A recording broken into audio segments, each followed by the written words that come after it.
Chapter 111 Eavesdrop. Summary. Sneaking through the forest, Mina does her best to keep away from the hunting gazes. She needs to get out of here. ASAP. Panting breathing slows down to small gasps of breath as Mina slows to a stop.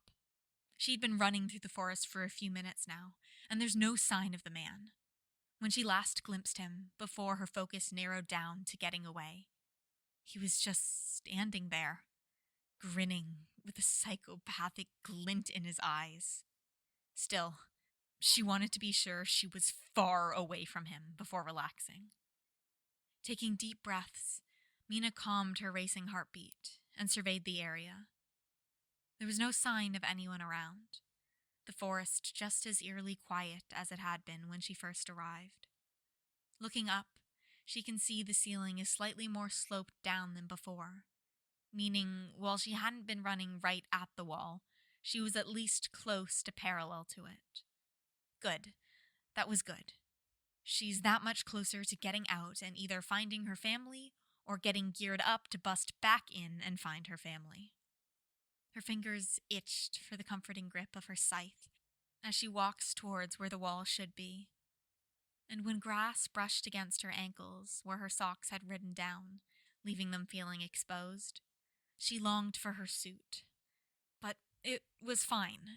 She didn't really need them. The alien assholes may have weapons and gear, but she still had her quirk. And while it would be satisfying to meet him strike for strike with a blade, and with the extra protection the cut-resistant fabric provided, she was plenty competent without them. Being here was definitely an issue, but not that big of a deal. She was a hero after all. She could deal with uneven odds. That's right. She was an official representative of Earth. She could hold her own weight, she thought as a sudden wave of indignation washed over her. She should have stood and faced him. It was just one man after all. A high branch of brush she'd been pushing back suddenly slipped loose from her grip and flicked back into her forehead. It reminded her of Katsuki when he'd tell her to slow down when an exciting idea took her, to think things through. The thought made her grumble, sudden confidence draining away.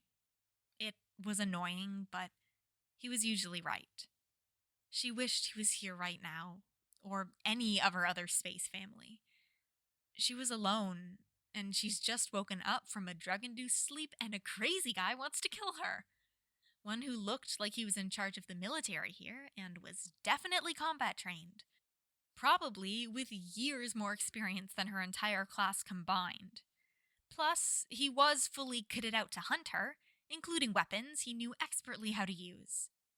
And, she realized with a sinking feeling, this probably wasn't the first time he'd done this. Because who else builds a big-ass hunting ground inside an enclosed space unless they do this often enough to warrant it? Which means he's probably really familiar with the terrain and layout. With how much Izuku's luck has been rubbing off on her, he probably invited his murder friends to this. Oh, and they were also fellow Deathworlders with a similar gravity to Earth and with strength quirks. Fuck. So, maybe a bit of a bigger deal now that she thought about it. Yeah, no. Nix on the direct combat. She really didn't want to find out what would happen if she couldn't dodge. Picking up the pace, Mina briskly weaved down trees and up and down small hills, keeping on as straight a path as she could away from the sun and to where walls should be. Despite her speed, her head was on a constant swivel, watching the trees for any sign of movement, which is how she noticed the glint of a silver blade as it passed through a patch of light let through by the canopy. Unlike last time, there was enough distance between her and what she could now see was a group of aliens with weapons. Ducking down, she shuffled closer to one of the brambly bushes by a tree, ignoring how the branches poked her skin. The group was walking slowly, 5 aliens in hunting gear. One flipped a glinting blade in their hands, and beside them another held a knife. But unlike the grace the other handled theirs, this one didn't seem to know how to hold it. A portly one huffed as they readjusted what looked like a spear with an axe head that was resting on their shoulder, while the remaining two were trying to untangle a metal net. The one holding their knife wrong groaned, the sound dampened by the foliage, but still reaching her hiding spot clearly.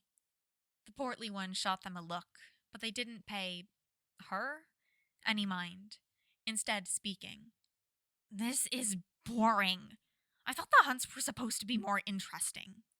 "Quit complaining so loudly," the one flipping the knife said, nonplussed. "You'll scare off the Alona." "Don't tell me what to do," the impatient alien said. Hefting her long weapon to the other side, the portly alien said, "Irvlin is right, Wurzel. Alona have better hearing than us, so we need to be quiet, or she'll hear us coming and run off."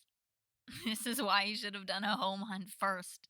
Alona are much more tedious to catch than criminals."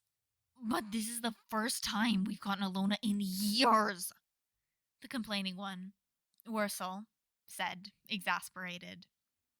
"So will you shut up before you ruin this for me?" Irvlin demanded, gripping their knife threateningly.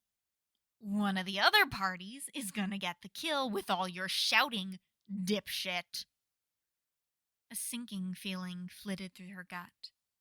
While none of the aliens looked as practiced as the general guy from before, there were still quite a few of them, and who knew how many more of them were nearby, stalking the forest for her.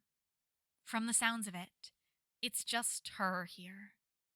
And an unknown number of aliens who regularly hunt down and kill their criminals for fun. Her best bet on getting out of here and to her family unharmed is going to be not getting noticed. Problem was, the group of aliens were going in the direction she needed to. It wasn't exactly along the path she thought would lead to the wall, but it was close enough that she'd need to waste time going around. And even then, there was always the chance they'd decide just randomly to change direction and stumble upon her, or even run into another group. She didn't want to get caught off guard again here.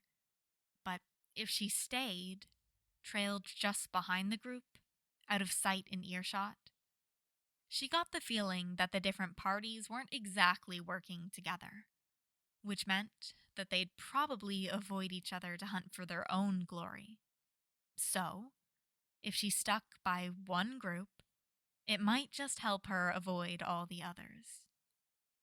Once the group's footsteps were barely a whisper in the quiet forest, Mina untangled herself from the bramble bush, ignoring the little scratches adorning her skin, and followed.